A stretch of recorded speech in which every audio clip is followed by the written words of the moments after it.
जबरदस्तीचे लग्न भाग 16. तो टेकडीवर बसून स्वतःच्या दुःखाला मोकळं करण्याचा प्रयत्न करत होता.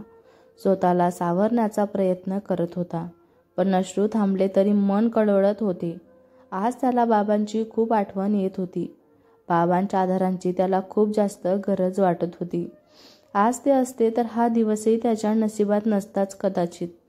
त्या यातना काही केल्या कमी होतच नव्हत्या. तिला विसरायला त्याचे हृदय तयारच नव्हते. लाख प्रयत्न करूनही सारखा तिचा चेहरा त्याच्या डोळ्यासमोर येत होता. तिला डिवोर्स दिल्यावर, ती दूर गेल्यावर त्याला त्रास होईल माहीत होते. म्हणूनच नव्हते गुंतायचे तिच्यात, नव्हते हरवायचे तिच्यात. पण गुंतलेल्या मनाची वाढणारी ओढ तो कसा थांबू शकणार असता? नाही थांबू शकला असता तो. गुंतला होता तो तिच्यात पूर्णपणे. सहवासातून उमललेल्या प्रेमाने मनाच्या गाठी केव्हाच बांधल्या होत्या. स्वतःसाठी दुःखी असला तर तिच्यासाठी खुश होता तो. तिला हवा तसा लाईफ पार्टनर मिळाला होता, जो तिला नेहमी आनंदात ठेवू शकेल, तिचे सर्व स्वप्न पूर्ण करू शकेल, तिला वाटेल तिथे फिरायला नेऊ शकेल, तिला वाटेल ते घेऊन देऊ शकेल. तो नव्हताच तिच्या योग्य. त्याने स्वतःला पटवून दिलेले होते, पण हृदयाला कसे पटवून देणार होते? खूप वेळ होऊन गेला होता टेकडीवर येऊन. या आताच बऱ्यापैकी बरसून गेलेल्या पावसाच्या पाण्याने टेकडीला, निसर्गाला नवी सुरुवात बहाल केलेली होती जणू. या दुसऱ्या मित्रांच्या कुशीत त्यांचे आपले सर्व दुःख विसावून टाकलेले होते. पूर्ण सावरला नसला तरी हा निसर्ग त्याला बऱ्यापैकी सावरायला मदत करत होता. तिला विसरणे तर शक्यच नव्हते, पण स्वतःला सावरणेही तेवढेच गरजेचे होते ना. स्वतःच्या फॅमिलीसाठी तिचा दूर होण्याचे दुःख कमी करू शकला नसला तरी तो विरह त्याला सहन करावाच लागणार होता. पावसांची रिमझिम आता पुन्हा सुरू झाली होती. आधीच भिजलेला तो त्यात पुन्हा भिजत होता. त्या पावसांच्या थंड सरींनी मनातील वेदनांना शांत करण्याचा निष्फळ प्रयत्न करत होता. प्रयत्नच. दुसरं होतं तरी काय त्याच्या हाती? जिच्या निव्वळ मिठीत घेण्याचं त्या वेदना शमल्या असत्या ती तर आता येणारच नव्हती. ना आयुष्यात ना नशिबात. तो अजूनही त्या सरी अंगावर झेलत उभ्या होता. तेवढ्यातच पावसाच्या पाण्याला चिरत एक जोरदार आवाज त्याच्या कानावर आला. राज. नंदिनी. राज स्वतःशीच पुटपुटली. नाही, ती इथे कशाला येईल? तिच्या प्रेमात एवढा वेळा झालो की आतापर्यंत तिचे फक्त स्वप्न पडत होते. आता आवाजही यायला लागलात. ती तर साईन केलेले पेपर घेऊन गेलेली असेल तिच्या बाबांजवळ. राज स्वतःशीच म्हणाला. राज. पुन्हा तिच्या दूरवरून जवळ येत असलेला आवाज. पण यावेळेस त्या आवाजाने राजने त्याचे कान बंद केले. राज. आता तो आवाज त्याला खूपच जवळून येत होता असल्यासारखे वाटत होते. त्याने वळून बघितले तर समोरून नंदिनी पडत त्याच्याकडे येत असल्याची त्याला दिसली. वरून बरसणाऱ्या पावसामुळं ती पूर्ण ओलीचिंब झालेली होती, पण तरीही जणू त्याचे भानच तिला नव्हते. मोकळे केस पावसामुळे पूर्ण ओले झालेले होते. हे खरंच येथे आली की मला भास होत आहे. त्याने डोळे चोळून पुन्हा एकदा समोर बघितले, तरी समोर ती दिसत होती. ती अगदी थापा टाकत त्याच्या समोर येऊन थांबली. तिच्या डोळ्यातून अश्रू वाहत होते. पायात वाहन नव्हते, पण तिला त्याचेही जणू भान नव्हते. तो तिला तेथे पाहून पूर्णपणे गोंधळून गेला होता. वर ती रडत का होती त्याला कळत नव्हते. नंदिनी, तू इथे? तो तिला असं समोरून पाहून बोलणारच होता की सटाक तिने एक जोराची त्याच्या कानाशी लाथ वाजवली. त्याला तर काहीच कळलेच नाही. त्याला फक्त झाक यायची बाकी होती. नंदिनी, तो पुन्हा बोलण्याचा प्रयत्न करत होता की तिने त्याच्या दुसऱ्याही गालांवर जोरांची ठेवून दिली. तो तर पूर्ण चक्रावलाच होता. ती इथे टेकडीवर येतेच काय आणि त्याच्या कानाशी लाथ वाजवतेच काय? अजूनही त्याला कळत नव्हते की हे सर्व खरं आहे की त्याला भास होत आहे. पण एवढ्या जोरदार कानाखाली बसल्यावर हा भास तर नसणारच ना, याची त्याला जाणीव झाली होती. तो आपले दोन्ही हात गालावर ठेवून तिला पुन्हा ती इथे काय करते विचारणारच होता की नंदनीने रागात त्याची दोन्ही हाताने कॉलर पकडून त्याला जवळ ओढले. नंदनी म्हणाली, आय डे यू. तुझी हिंमत कशी झाली मला डिवोर्स द्यायची? हां, अशी कशी साईन केलीस तू डिवोर्स पेपरवर? बोलताना तिचे डोळे अक्षरशः आग ओकत होते. त्याने तिला एवढ्या रागात कधीच बघितलेलं नव्हतं. राज म्हणाला, पण तुला तर मी डिवोर्स हवा होता ना? राज हिंमत एकवटून बोलत होता. तिचे डोळे पाहून तर त्याची बोलायची हिंमत होतच नव्हती. पण तरी त्याने बोलायला कशी तरी जीभ वळवलीच. नंदनी म्हणाली, कोणी सांगितलं तुला? मी बोलले होते का तुला मला डिवोर्स हवा आहे म्हणून? आणि तू डिवोर्स पेपरवर साईन कर म्हणून? सांग ना तू, मी बोलले होते का तुला असं? नंदनी त्याची पकडलेली कॉलर अजून जास्त आवळून धरत बोलत होती. राज म्हणाला, नाही, पण तूच तर डिवोर्स पेपर आणून ठेवले होतेस ना? राज तिला इथे अशा प्रकारे पाहून एवढा भांबावून गेला होता की ती काय करत आहे आणि काय बोलते त्याचा विचार करण्याची परिस्थिती तो नव्हता. नंदनी म्हणाली, आणून ठेवले म्हणजे मला डिवोर्स हवा आहे असं होतं का? मी एकदाही तुला मला डिवोर्स पेपरवर सही हवी आहे म्हणून बोलले होते का? नाही ना. मग एवढंही नाही कळत का रे तुला की मला डिवोर्स नको आहे म्हणून? नंदनी त्याची कॉलर तशीच पकडून ठेवत बोलत होती. राज म्हणाला, पण नंदनी, तूच तर म्हणले होते ना. तो पुढं बोलणारच होता की ती काय बोलली त्याच्या लक्षातच आले नाही. नंदनी, काय बोललीस तू? राजला आपण नक्की तेच ऐकले ना जो ते कळत आहे त्याला. मला डिवोर्स नकोय Raj. I love you. I really love you so much. मी नाही राहू शकत तुझ्याशिवाय. ती रडतच बोलून त्याला घट्ट बिलगली. एवढी घट्ट की हवेलाही त्यांच्यामधून जायला जागाच नव्हती. राज तर अजून शॉकमध्येच होता. हे काय झालंय ते म्हणून. काय चाललंय त्याला काहीच कळलं नव्हतं. त्याचा अजूनही त्यांच्या कानावर विश्वास बसत नव्हता. राज म्हणाला, नंदनी, काय बोललीस तू? प्लीज पुन्हा एकदा बोल ना. राज तिला मिठीतून दूर करत बोलत होता. त्याला ती जी बोलली त्यावर विश्वास होतच नव्हता. नंदनी म्हणाली, इडियट, माझं प्रेम आहे तुझ्यावर. कळत नाही का रे तुला? तसा तर खूप शहाणा बनून फिरतोयस. मग माझे डोळे नाही वाचता आले का तुला? माझं तुझ्यावर असलेलं प्रेम नाही दिसलं का तुला? असे कसे डिवोर्स पेपरवर साईन केलेस तू? नंदनी चिडून बोलत होती. चिडलीच होती ती. त्याच्या डिवोर्स पेपर साईन करण्याने राजला काय रिॲक्ट करावं तेच कळत नव्हतं. त्याने तिच्याकडून ते अनपेक्षित केलेले नव्हते. आमिरसारखा मुलगा लाईफ पार्टनर म्हणून मिळत असल्यावर ती त्याला निवडेल त्याला किंचितही वाटलं नव्हतं. वर तिने त्याच्यावर केलेला फसवणुकीचा आरोपही खराच होता ना. त्यानंतर तर त्याने आशाही सोडून दिली होती. ती त्याच्यावर कधी प्रेम करेल याची. राज म्हणाला, पण नंदनी, मी तुला फसवलं. तो पुढं बोलतच होता की त्याचे शब्द त्याच्या तोंडातच अडकले. कारण नंदनीने त्याची कॉलर ओढून त्याला आणखीन जवळ ओढलेले होते आणि टाच उंचावून त्याच्या ओठांचा पूर्ण ताबा घेतलेला होता. पण इकडे राज मात्र डबल शॉक झालेला होता. बिचाराला पहिलाच धक्का पचवणे कठीण जात होते. वर नंदनी त्याला धक्क्यांवर धक्के देत होती. राजने तिला दूर लोटण्याचा प्रयत्न केला, पण ती दूर न होता अजूनच पॅशनेटली त्याला किस करू लागली. तिचा राग, चीड, प्रेम, तिच्या सर्व भावना ती त्याच्या ओठांनी त्याच्या ओठांवर व्यक्त करत होती. पण ती कितीही रफ किस करत असली तरी तिच्या नाजूक ओठांनी त्याला काय होणार होते? पण तिच्या त्या नाजूक ओठांचा मारा त्याच्या संयमाची खूप मोठी परीक्षा घेत होता. तिला बाजूला करायला ना त्याचे शरीर साथ देत होते ना मन. शेवटी त्याने हार पत्करून तिच्या कमरेत हात घालून तिला आणखीन जवळ ओढले आणि त्यानेही तिला प्रतिसाद द्यायला सुरुवात केली. त्या क्षणी तिचे हात त्याच्या पाठींवर, मानेवर विसावले. त्याचे हात तिच्या पाठींवर ओल्या केसात फिरत होते. वरून कोसळणाऱ्या पावसाने तर आता अजूनच बरसायला सुरुवात केलेली होती. जणू त्यांच्या प्रेमाला तो साथ घालण्यासाठी बरसत होता. वरून बरसून अंग भिजवणारा तो पाऊस आणि खाली हे दोघे दोन प्रेमवेडे जीव. बस, आणखीन काय हवे होते? ते दोघेही एका वेगळ्याच दुनियेत पोचलेले होते.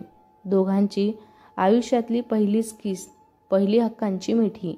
दोघेही त्यात हरवलेले होते, मंत्रमुग्ध झालेले होते. ना ती मागे सरत होती ना तो. आज एकमेकांवरील नित्तळ प्रेम जणू ते त्या स्पर्शातून व्यक्त करत होते. त्या मिठीत, त्या स्पर्शात कोणत्याही प्रकारची वासना नव्हती. एकमेकांपासून दुरावण्याची भीती आज त्या स्पर्शातून व्यक्त होत होती. एकमेकांवरील प्रेम त्या स्पर्शातून व्यक्त होत होते. एकमेकांसाठी असलेली तळमळ त्या स्पर्शातून व्यक्त होत होती. हा पाऊस पहिला वहिला तुझ्या माझ्या प्रीतीचा, त्यात स्पर्श ह्या वाहणाऱ्या मंद वाऱ्यांचा, मिसळूनी त्यात सुगंधी मातीचा गंधांचा. घर्ष छेडतो मम हा पहिला तुझ्या प्रीत निरीक्षणांचा स्पर्श. अमीर म्हणाला, हे काय बोलत आहात तुम्ही? नंदिनी म्हणाली, हे खरं आहे Aamir. I am really sorry. मी तुमच्याशी लग्न नाही करू शकत. माझं राजवर प्रेम आहे. मी त्याच्याशिवाय नाही राहू शकत. कसं झालं मला नाही माहिती, पण माझं खूप प्रेम आहे त्यांच्यावर. मी त्यांच्याशिवाय दुसऱ्या कोणाचाही विचार नाही करू शकत आत्ता. प्लीज मला समजून घ्या ना. तुम्ही जर बाबाला माझ्यासाठी नकार दिला तर बाबा नक्कीच तुमचं ऐकतील. अमीर म्हणाला, पण नंदिनी, तुम्हाला त्याने आणि त्यांच्या फॅमिलीने फसवलंय. तुमच्यासोबत लग्न करण्यासाठी श्रीमंतीचं नाटक केलंय त्या लोकांनी. नंदिनी म्हणाली, मला नाही फसवलं त्या लोकांनी. मलाच त्याच्याबद्दल, त्याच्या फॅमिलीबद्दल गैरसमज झालेला होता. अमीर म्हणाला, गैरसमज? नंदिनी म्हणाली, हो, गैरसमज. मला काय कोणालाही ते लोक फसवण्याचा विचारही नाही करू शकत. त्यात त्रास तर कधीच नाही. अमीर म्हणाला, बट नंदिनी, तो बोलतच होता की. नंदिनी म्हणाली, प्लीज अमीर, मी खूप आस लावून तुमच्याकडे आलेली आहे. मी डायरेक्ट ही बाबाला सांगितले तर ते चिडतील. वर त्यांनी विलास काकांना शब्दही दिलेला आहे. माझ्यामुळं त्यांचा शब्द खाली पडावा हे मला कधीच आवडणार नाही. प्लीज तुम्ही काहीतरी कारण सांगून त्यांना नकार द्या ना. अमीर म्हणाला, आय शुअर. तुम्ही राजसाठी मला नकार देत आहेत, कळतं का तुम्हाला? अमीरला विश्वास होत नव्हता. आजपर्यंत त्याने मुलींना नकार दिला होता, पण आज पहिल्यांदा एक मुलगी त्याला नकार देत होती. तीही त्याच्यापेक्षा कमी इन्कम असणाऱ्या, त्याच्यापेक्षा कमी गुड लुकिंग असणाऱ्या मुलांसाठी. नंदिनी म्हणाली, मी राजमुळे तुम्हाला नकार नाही देत आहे. मी माझ्यामुळंच तुम्हाला नकार देत आहे. मी फक्त आणि फक्त राजवर प्रेम करते. आता मी दुसऱ्या कुणावरही प्रेम नाही करू शकत. तिच्या डोळ्यात अमीरला फक्त राज आणि फक्त राज दिसत होता. तिच्या डोळ्यात आणि अमीरसाठी ओळ दिसतच नव्हती. ना तो राजपेक्षा निश्चित कितीतरी पटीने श्रीमंत असूनही त्याच्या श्रीमंतीशी तिला काहीच घेणं देणं वाटत नव्हतं. अमीर म्हणाला, ओके, मी सांगेल बाबाला मला तुमच्याशी लग्न नाही करायचे ते. खरंच? तिच्या चेहऱ्यावर क्षणात चमकच आली. हो, पण त्यासाठी माझी एक अट आहे. अट? नंदिनीच्या चेहऱ्यावर प्रश्नचिन्ह उभे राहिले. हो, अट? तुम्ही माझ्याशी लग्न ना सही, पण मैत्री तर करू शकतास ना? अमीर स्मित हास्य करत बोलत होता. नंदिनी म्हणाली, हो नक्कीच. तुम्ही नेहमीच माझा गुड फ्रेंड्स यादीच असणार. थँक्यू सो मच अमीर. तुम्हाला माहीत नाही तुम्ही मला किती मोठी मदत करताय. अमीर म्हणाला, आताच तुम्ही मला फ्रेंड बोलत होतास ना, मग फ्रेंडशिपमध्ये नो सॉरी नो थँक्यू, कळलंय ना? नंदिनी म्हणाली, या, थँक्यू आणि सॉरी पण. अमीर म्हणाला, नंदिनी, अमीर बोलत होता की हे शेवटचं, आता नाही बोलणार. नंदिनी हसत म्हणाली. तिचं खूप मोठं टेन्शन दूर झालेलं होतं. ती त्यांच्याशी थोडंफार बोलून घराकडे निघालेली होती, पण अमीर मात्र तेथेच बसून राहिलेला होता. चाहो तो बहुत मगर मिल ना सके, ओ मांगा तो बहुत मगर दे ना सके, ओ क्या चीज़ बनाई है इश्क ये मोहब्बत तूने, ना भुलाई जाती है ना भुला सकते है. अमीर पुटपुटला. पहिल्यांदा मिळण्याला नकार पचवणे त्याला जड जात होते. नंदिनी 2 तासांनी परत घरी आली. तोपर्यंत अचानक बरसणाऱ्या पावसाची रिमझिम बरीच कमी झालेली होती. पण माहीत नाही का घरी येईपर्यंत वेगळीच हुरहुर तिच्या मनाला लागलेली होती आणि तेवढीच ओढही. कधी एकदा घर येतं असं तिला झालं होतं. आज तिने जो निर्णय घेतला होता तो प्रत्यक्षात आणला होता. कधी एकदा राशी बोलते असं तिला झालं होतं. आज सुट्टी असल्याने तो घरीच असणार होता हे तिला माहीत होतं. ती पटकन रूममध्ये आली. तिला राज रूममध्ये दिसलाच नाही. ती नाराज होऊन खांद्यावरची हँडबॅग बेडवर टाकणारच की तिला बेडवरचं राजने साईन केलेलं डिवोर्स पेपर दिसले. तिने ते हाती घेऊन पाहिले तर तिला त्यावर राजने केलेली साईन दिसली. तशी तिच्या काळजातून एक आर्त कळ गेली. तिने त्याचा नंबर डायल केला पण तो कॉल उचलतच नव्हता. ती पटकन रूमबाहेर आली. नंदिनी म्हणाली, आई राज कुठं गेलाय? तिने खूप हायपर होऊन मंगलाबाईंना विचारले. मंगलाबाई म्हणाली, अगं मगाशी तर घरीच दिसला होता. कुठं गेला काय माहिती. सांगून नाही गेला. पण काय झालं? तू एवढी टेन्शनमध्ये का आहेस? नंदिनी म्हणाली, आई त्याने साईन केली डिवोर्स पेपरवर. मला डिवोर्स नको आहे. प्लीज सांगा ना कुठं गेला असेल तो. नंदिनी कडकडून मंगलाबाईंना म्हणत होती. मंगलाबाईने ते डिवोर्स पेपर पाहिले. मंगलाबाई म्हणाली, तुला खरंच डिवोर्स नको का नंदिनी? नंदिनी म्हणाली, नाही आई, मला डिवोर्स घ्यायचा नाही आहे. पण नंदिनी तुला माहीत नाही आहे मीच तुला. त्या बोलतच होत्या की. नंदिनी म्हणाली, मला ते सर्व माहिती आहे आई. मंगलाबाई आश्चर्याने तिच्याकडे पाहत होती. प्लीज आई, मी नंतर तुम्हाला सर्व सांगेलच. तुम्ही प्लीज सांगा ना राज कुठं गेला असेल म्हणून. शुभम म्हणाला, मी सांगतो ना वहिनी, तू कुठं आहे ते म्हणून. शुभम दरवाजातून आत येत बोलत होता. नंदिनी म्हणाले, कुठे आहे तो? शुभम म्हणाला, चला मी सोडून देतो तुम्हाला तिथे. ती टेकडीवर पोचताच तिथून धावत सुटलेली होती. शुभम मागून तिला आवाज देत होता पण त्याचीही तिला भान नव्हते. पायातली सँडल धावत असतानाच तुटून गेली होती. तिला टेकडींचा रस्ता माहीत नसल्याने शुभमला तिची काळजी वाटत होती. शुभम म्हणाला, वहिनी प्लीज ना, थांब ना, तो कुठेतरी जाणार नाही आहे. शुभम मागून आवाज देत बोलत होता पण तरीही नंदिनी थांबतच नव्हती. पावसाने आता जोर धरलेला होता. पावसामुळं ओली झालेली ती, त्यात मातीचे चिखल, अरुंद रस्ते, यामुळे तिला नीट पळताही येत नव्हते. अखेर शुभमचा पडत जाऊन तिच्या जवळ कसा तरी पोचला आणि तिचा हात धरून नीट रस्ता पाहत चालू लागला. पण दुरूनही राज दिसल्यावर परत तिने तिचा वेग वाढवलाच. सोबत त्याला आवाजही देत होती. शुभमचा हात तर तिने कधीच सोडलेला होता आणि कशी तरी साडी सांभाळत ती धावत राजजवळ जाण्याचा प्रयत्न करत होती. शेवटी थापा टाकत ती त्याच्याजवळ पोचलीच. आज त्या बरसणाऱ्या पाण्याने त्यांच्या प्रेमाला नवा रंग बहाल केलेला होता. तो बरसत होता आणि त्या बरसणाऱ्या सरीत हे दोघेही प्रेमवेळे भिजत होते. पण त्यांची पर्वा त्यांना कुठे होती. थोड्या वेळाने त्यांना श्वास घ्यायला जड झाल्यावर ते एकमेकांपासून बाजूला झाले. पण मिठी मात्र सोडलीच नाही. आता प्रेम व्यक्त करण्यासाठी त्यांना शब्दांची गरज नव्हती. राजला तर आताही विश्वास बसतच नव्हता. पण जे होते ते सत्यच होते ना. नंदिनी खरंच त्यांच्या समोर होती आणि तिने व्यक्त केलेले प्रेमही तितकंच खरं होतं. Raj, I love you. Nandini त्याच्या डोळ्यात पाहत बोलत होती. राज म्हणाला, I love you too Nandini. मला तर विश्वासच होत नाही की खरंच तू परत आली आहेस म्हणून माझ्या आयुष्यात. तो तिचा चेहरा ओंजळीत घेत बोलत होता. त्याच्या डोळ्यातून अश्रूंचे 2 थेंब ओघळले होते. नंदिनी म्हणाली, बोलला का नाहीस राज? सरळ डिवोर्स पेपरवर सही करून आलास. नंदिनीचे डोळेही आता भरून आलेले होते. राज म्हणाला, बोललो असतं तर तू थांबली असती का? नंदिनी म्हणाली, थांबायचं नसतं तर डिवोर्स पेपरवर कधीचेच दाखवले असते ना तुला. राज म्हणाला, मग डिवोर्स मागितला का होतास तू? नंदिनी म्हणाली, तेव्हा नव्हते थांबायचे पण आता तुझ्याशिवाय दुसरं कोणीही नको मला.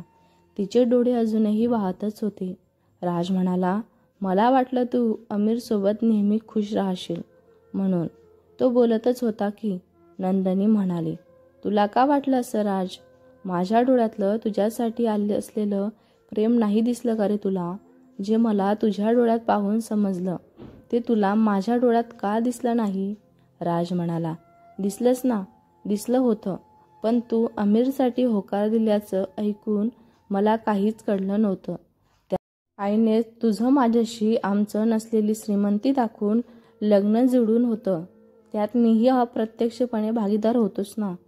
म्हणून मी. तो बोलतच होता की. नंदिनी म्हणाले, म्हणून तू काहीही विचार न करता डिवोर्स पेपरवर साईन करून टाकलेत. डिवोर्सचा द्यायचा होता तर माझ्यावर प्रेम का केलं? मला का तुझ्यावर प्रेम करायला लावलंस? राज म्हणाला, आय एम सॉरी नंदिनी. मला वाटलं तू मी नकोही आहे. तू कधीच माझ्यासोबत खुश राहणार नाही आहेस. नंदिनी म्हणाले, मी तुझ्यासोबत खुश राहील. कोणासोबत नाही हे ठरवण्याचा अधिकार तुला कोणी दिला? माझं मला ठरवू द्यायचंच ना. पण नाही, तुला सगळं स्वतःच ठरवून मोकळं व्हायचं असतं ना. डिवोर्स साईन करायच्या आधी एकदाही माझ्याशी बोलता आलं असतं तर काय गेलं असतं तुझं? राज म्हणाला, बस ना नंदिनी आता, किती वेळा बोलशील? आताही भांडायची आहे का गं तुला? राज तिच्या डोळ्यातील अश्रू पुसत बोलत होता. नंदिनी म्हणाले, मी भांडत आहे का तुझ्याशी? तूच मला भांडायला लावतेस. नंदिनी किंचित रागात बोलत होती. राज म्हणाला, नाही, तू कुठे भांडतेस? मीच भांडत असतो तुझ्याशी नेहमी. तो हलका हसत बोलत होता. त्याने तिच्या कपाळाला कपाळ टेकवले. पण तुला कसं समजलं मी इथे आहे ते? नंदिनी म्हणाले, शुभम भाऊजींनी सांगितलं. तेच आले इथे मला घेऊन. राज म्हणाला, शुभमने आणले तुला? मग कुठं गेला तो? राज आजूबाजूला पाहत बोलत होता. ते परत गेलात मला इथे सोडून देऊन? नंदिनी त्याच्याकडे पाहत बोलत. त्याचे लक्ष तिच्या पायांकडे गेले. तिचे पाय अनवाणी होते. राज म्हणाला, तुझी चप्पल कुठं आहे? नंदिनी म्हणाली, राज ती मी धावत येत असताना तुटली, मग रस्त्यातच टाकून दिली. राज म्हणाला, एवढ्या धावत यायची काय गरज होती तुला? मी काय पडून जात होतो का कुठं? नंदिनी म्हणाली, पडून गेला असता तर तुझ्याशी बोलणे राहिलं असतं ना माझं. राज म्हणाला, पाय दाखव मला तुझा. राज वैतागून खाली वाकत बोलत होता. नंदिनी म्हणाली, त्याची काही गरज नाही आहे. काही झालेलं नाही माझ्या पायाला. नंदिनी पाय मागे घेत बोलत होती. राज म्हणाला, शहाणपणा करू नकोस, गप्प पाय दाखव मला. नंदिनी म्हणाली, तू त्या दिवशी तुझा खरचटलेला हात दाखवत होतास का मला? मग मीही तुला माझा पाय नाही दाखवणार. राज म्हणाला, नंदिनी काय लहान मुलांसारखी वागत आहेस? नंदिनी म्हणाली, तू काहीही समज, पण मी तुला माझा पाय दाखवणार नाही आहे, म्हणजे दाखवणार नाही. राजने दीर्घ सुस्कारा टाकत कपाळांवर बोट घासले आणि क्षणाचाही विलंब न करता तिला दोन्ही हातात उचलून घेतले. राज काय करतोय? मला खाली ठेव. नंदिनी पाय झाडत बोलत होती. त्याने तिचे काहीही न ऐकता तिला तिथल्या एका दगडांवर बसवले आणि तिच्या पाय हातात घेऊन पाहू लागला. राज तू आता जबरदस्ती करतोय. नंदिनी त्याच्या हातातून पाय काढत बोलत होती. त्याने तिला काहीच प्रत्युत्तर दिलेच नाही. त्याने परत तिचा पाय हाती घेऊन पाहू लागला. पावसाच्या पाण्याने भिजल्याने तिच्या पायांचा बराचसा चिखल निघून गेलेला होता, पण तिच्या पायांच्या बिछवी असलेल्या एका बोटातून रक्त निघत होते. दोन्ही तळपायात काही ठिकाणी काटे रुचत ते आत गेले होते. कुठून तरी रक्तही येत होते. राज म्हणाला, ती वेडी आहेस का नंदिनी? असं धावत कोण येत असतं बरं? किती लागले पायाला बघ ना तू एकदा.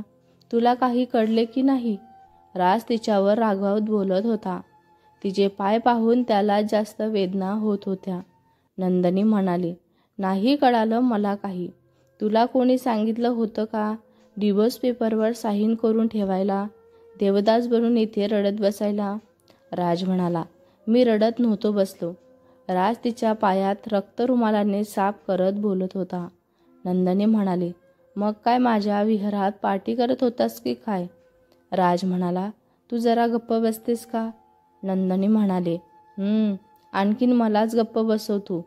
तो तिच्या हाताने निघू शकणारे काटे काढून टाकत होता. राज हळू काढ ना. राज म्हणाला, त्याला ती अशी पळत आली होती म्हणून तिचा भयंकर राग आलेला होता. पण तिला काही बोलणे म्हणजे दोन गोष्टी शिल्लकचे ऐकून घेणे, म्हणून तो तिला काहीच न बोलता तिच्या पायातून एक एक काटा काढत होता. काही काठे निघत नव्हते म्हणून त्याने ते घरी काढायचे म्हणून राहू दिले. राज म्हणाला, चल आता निघायचं का? नंदिनी बोलत उभी राहतच होती की राजने तिला उचलूनच घेतले. नंदिनी म्हणाली, राज मी आता चालू शकते. राज म्हणाला, माहीत आहे मला, तू खूप चांगल्या प्रकारे चालू शकतेस म्हणून. राज समोर पाहत चालत बोलत होता. तो आता काहीच ऐकणार नाही म्हणून तिनेही नाही अशी मान हलवून त्याच्या गळ्यात हात गुंफले आणि त्याच्या बाहुपाशातील क्षणांचा आस्वाद घेत होती. आता तो बाहुपाश तिचाच तर होता ना, जीवनभरांसाठी. आता पुढं बघूया. नंदिनीला डिवोर्स नको हे ऐकून मंगलाबाईंना प्रचंड आनंद झाला होता. नंदिनी आणि राज परत आल्यावर मंगलाबाईंनी त्यांना दारातच थांबवून त्यांची आरती ओवाळलेली होती. राज खऱ्या अर्थाने नंदिनीने राजसोबत गृहप्रवेश केलेला होता, अगदी तनाने आणि मनाने सुद्धा. नंदिनी म्हणाली, राज खूप दुखतोय, मला नाही काढायचा काटा. नंदिनी त्याच्या हातातून पाय काढत बोलत होती. राज म्हणाला, बस एकच राहिला नंदिनी, थोडा वेळ फक्त, आणि दुखणारच तर आहेस ना. अशी वेड्यागत धावत आल्यावर दुसरं काय होणार आहे मग? राज पुन्हा तिचा पाय हातात घेत बोलत होता. नंदिनी म्हणाली, आता किती वेळा एकाच गोष्टीवरून लेक्चर देणार आहेस तू मला? सांगितलं ना मी, मला त्यावेळेस दुसरं काही सुचत नव्हतं म्हणून, आणि तुझ्यासाठी आले मी. तू डिवोर्स पेपरवर सही केली नसती ना तर मला इकडं यायची गरज पडली नसती. त्याने त्यांच्यावर तिला काही प्रश्न उत्तर न देण्याचेच पसंत केले. तिला बोलून काही उपयोगच नव्हता. काहीही बोललं तरी ती तिचंच खरं करणार त्याला माहीत होतं. त्याने त्याचं लक्ष काटा काढण्यावर केंद्रित केलं होतं. तो काटा काढताना नंदिनी एकटक त्याला निहाळत होती. आजकाल तो तिला जरा जास्तच हँडसम दिसत होता की तिलाच असं वाटत होतं काय माहिती. राज म्हणाला, बघ निघाला ना. राज तिच्या पायातून तो शेवटचा काटा काढत बोलत होता. तेवढ्यातच निघाला? नंदिनी म्हणाली. काय?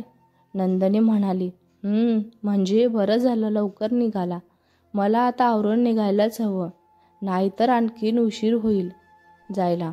नंदिनी उठत बोलत होती. राज म्हणाला, आवरायला हवं म्हणजे कशासाठी? कुठं जाणार आहेस तू? राज कपाडांवर आठ्या पाडत बोलत होता. नंदिनी म्हणाली, कुठं म्हणजे? आज घरी जाणार होते ना मी बाबांना भेटायला. राज म्हणाला, आता बाबांना कशासाठी भेटायचं नंदिनी तुला? तुला डिवोर्स नकोय बोललीस ना तू. नंदिनी म्हणाली, मला डिवोर्स नको आहे राज, पण डिवोर्सबद्दल बाबांना सांगावं तर लागेलच ना. आमिरने आतापर्यंत सांगितलं असेल त्यांना लग्न नाही करायचे म्हणून, पण त्यांच्यावर त्याचा काय परिणाम झाला नाही काय माहिती.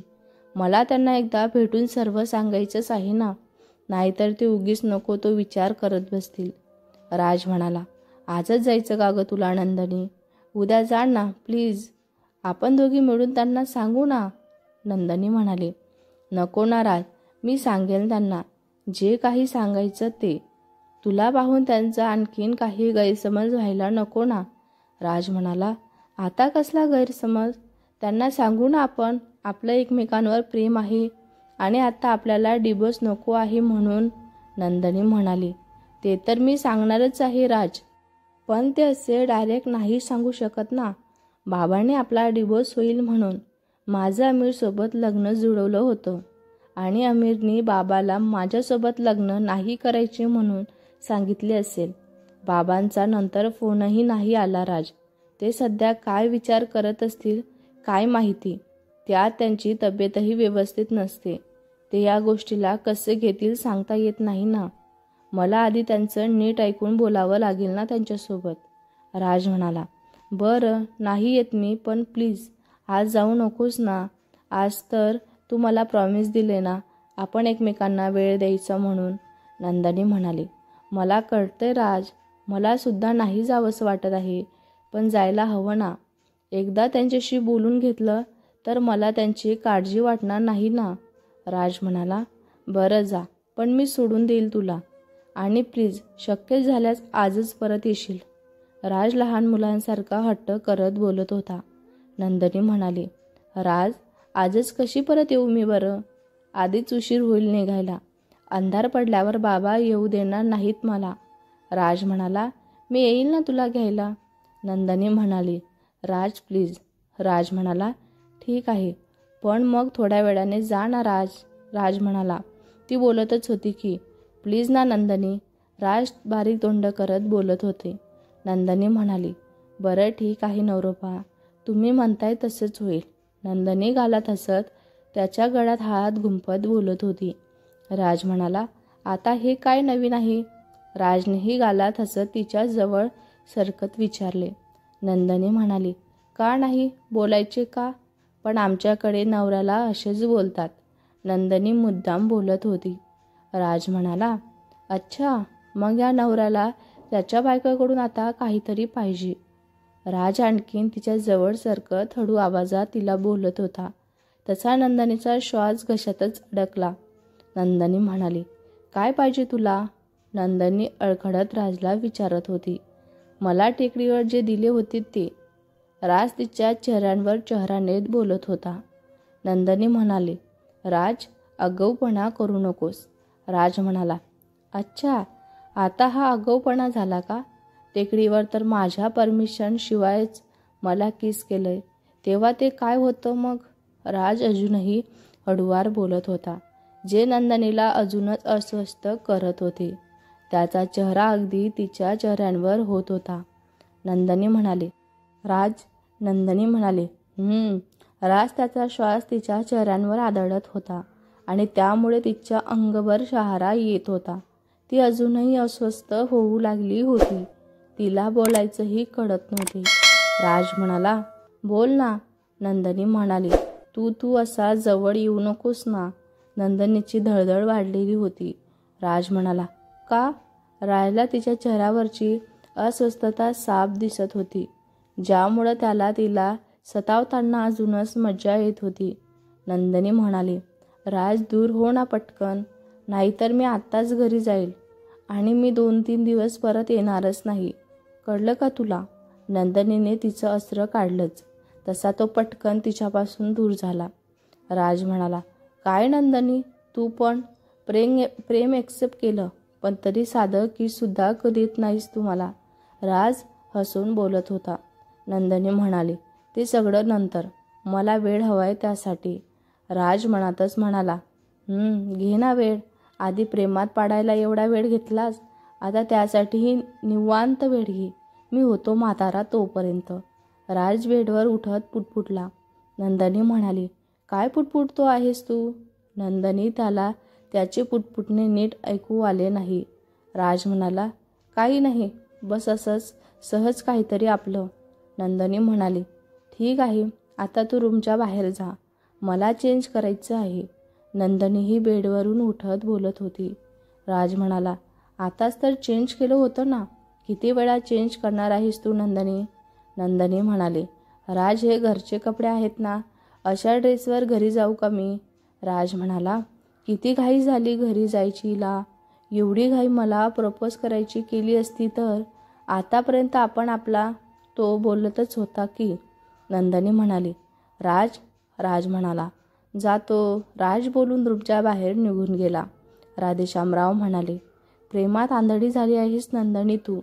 तुला तुझ्यासाठी काय योग्य आहे काय अयोग्य आहे तेही कळेनासं झाले आहे तुला. काय वाटलं मला कळत नसेल. अमीरने नकार का दिला ते? एवढ्या दिवस फक्त नंदिनी नंदिनी करणारा असा अचानक तुला भेटल्यावर नकार कसा देऊ शकतो?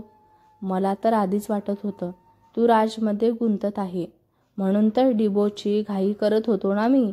नंदिनी म्हणाली, बाबा फक्त अमीर श्रीमंत आहे म्हणून त्यांच्यासोबत लग्न करणे योग्य आहे का? माझं त्यांच्यावर प्रेम नाही तर मी त्यांच्याशी लग्न कसं करू बाबा, तुम्ही सांगा ना. राधेश्यामराव म्हणाले, राजवर प्रेम होतं का? तरीही लग्न केलंच ना त्याच्यासोबत. नंदिनी म्हणाले, तेव्हा नव्हतं बाबा, पण आता माझं प्रेम आहे ना त्यांच्यावर. प्लीज बाबा समजून घ्या ना तुम्ही मला. तुम्हीच बोलले होते ना, तुम्ही राशी माझं लग्न समाजांच्या भीतीमुळं नाही तर त्यांच्यात दिसणाऱ्या खरेपणामुळं करून दिलं म्हणून. तो पैशाने श्रीमंत नसला तरी तो मला नेहमी खुश ठेवेल बाबा, राधेश्यामराव म्हणाले. हो बोललो होतो, पण तेव्हा मला अमीर भेटलाच नव्हता ना. काहीतरी मी तुला तसं कधीच बोललो नसतो. राजसोबत आयुष्य काढणं म्हणजे जीवनभर फक्त तडजोड आहे. त्याने तुला सुखात ठेवण्याचा प्रयत्न केला तरी तो अमीर एवढा सुखात तुला स्वप्नातही ठेवू शकणार नाही. आता ही वेळ नाही गेली नंदनी, तू एकदा विचार कर. नंदनी म्हणाली, बाबा प्लीज, तुम्ही नेहमी अमीर आणि राजचं कंपॅरिझन का करत असता? मान्य आहे तो अमीर एवढा श्रीमंत नाही, पण त्याच्या एवढं प्रेम माझ्यावर दुसरं कोणीच करू शकणार नाही ना. आता तो फक्त पैशाने श्रीमंत नाही म्हणून मी त्याला डिवोर्स देऊ का? पैशामुळं प्रेम, काळजी, भावना याला काहीच महत्त्व नाही का बाबा? राधेश्यामराव म्हणाले. पैसा खूप महत्त्वाची गोष्ट आहे बेटा.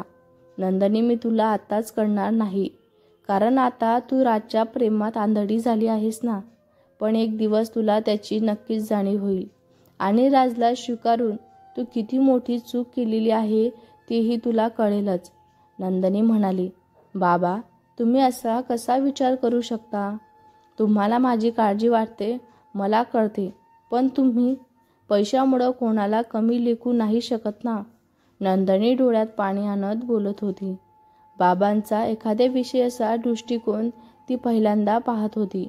राधेश्यामराव म्हणाले, प्रत्येक मुलींसाठी तिचा बाप स्वार्थी असतो नंदनी, तसा मीही आहे. आतापर्यंत तू सुमित्रांच्या हाताखाली वावरलीस, तुला तिने कसलंच सुख मिळू दिलं नाही. आता तरी तुला अमीरच्या रूपात तुझं सुख, श्रीमंती, मान सन्मान मिळेल. तुला सुमित्राने जरी आतापर्यंत नोकरांसारखं वागवलं असलं तरी आता तुझ्या हाताखाली नोकर चाकर असतील असं वाटत होतं, पण ते सुख तूच तुझ्या पायाने लाथाडून दिलंस. इथंही नोकर होतीस आणि आता राजच्या घरीही नोकरीसारखेच काम करशील. नंदनी म्हणाली, आपल्या घरी काम केल्याने कोणी नोकर होतं का बाबा? आणि आईने जरी मला नोकरांसारखं वागवलं तरी राजच्या आईने मला तिथली नोकर काय, त्या घरची सून असल्याचीही कधीच जाणीव होऊ दिली नाही. त्या मला नेहमी मुलींसारखं वावरत होत्या बाबा, राधेश्यामराव म्हणाले. फसून तुला सून करून घेतलेस ना, तू सोडून जाऊ नये म्हणून मुलींसारखं वावरत असेल ना ते तुला. नंदनी म्हणाली, असं नाहीये बाबा, तुम्ही ऐका तर. नंदनी बोलतच होती की, नंदनी जाऊन झोप, खूप उशीर झाला आहे. तिला समजावून आता काही अर्थ नव्हता. ती आता तिचा निर्णय बदलणार नाही हे त्यांना माहिती होतं, हे त्यांना कळालेलं होतं. ती डोळ्यातील पाणी पुसत तिच्या रूममध्ये जायला वळली होती. विद्या जी त्यांचं संभाषण ऐकत दाराबाहेर उभी होती, ती नंदनीची बाहेर येण्याची चाहूल लागताच पटकन तिच्या रूममध्ये गेली. सुमित्राबाई माहेरच्या एका नातेवाईकांच्या लग्नाला गेलेल्या होत्या, त्या घरी नव्हत्या. रूममध्ये आल्यावर नंदनीला अजूनच रडू कोसळले. बाबांना कसं समजावू तिला कळत नव्हतं. तिला काय बोलावं काय नाही समजत नव्हतं. बाबा तिच्यामुळे हळ झाल्याने तिला खूप वाईट वाटत होतं. ती रडत असतानाच तिचा फोन वाजला. राजने कॉल केला होता. तिचा डिवोर्स न घेण्याच्या निर्णयावर तिचे बाबा चिडले की काय त्याला विचारत होते. वर तिची आठवणही येत होती. ती प्रेम करत नव्हती तरीही तेव्हा ती नसताना त्याला रूममध्ये करमायचे नाही. आता तर तिने तिचे त्याच्यावरचे प्रेम कबूल केले होते. त्यात ती प्रेम कॉन्फरन्स करायच्या दिवशीच माहेरी निघून गेली होती. मग आता त्याला त्या रूममध्ये कुठं झोप लागणार होती? तिचा फोन खूप वेळा वाजत होता, पण समोर असूनही तिने तो उचलला नाही. राजला वाटलं ती झोपली असेल म्हणून त्याने पुन्हा कॉल केलाच नाही. पण आजही दोघे अविरत जागी असणारच होते ना. एक तिच्या आठवणीत, एक तर आयुष्यातील दोन सर्वात महत्त्वाच्या व्यक्तींच्या विचारात. ती दोघांनाही गमवू शकणार नव्हती, पण एकाला निवडून दुसरा तर निसटणारच होता ना. भेटूया पुढच्या भागात. हा भाग तुम्हाला कसा वाटला कमेंट करून नक्की सांगा. व्हिडिओ आवडला असल्यास लाईक करा, शेअर करा. नवीन असाल तर चॅनलला सबस्क्राईब करा. धन्यवाद.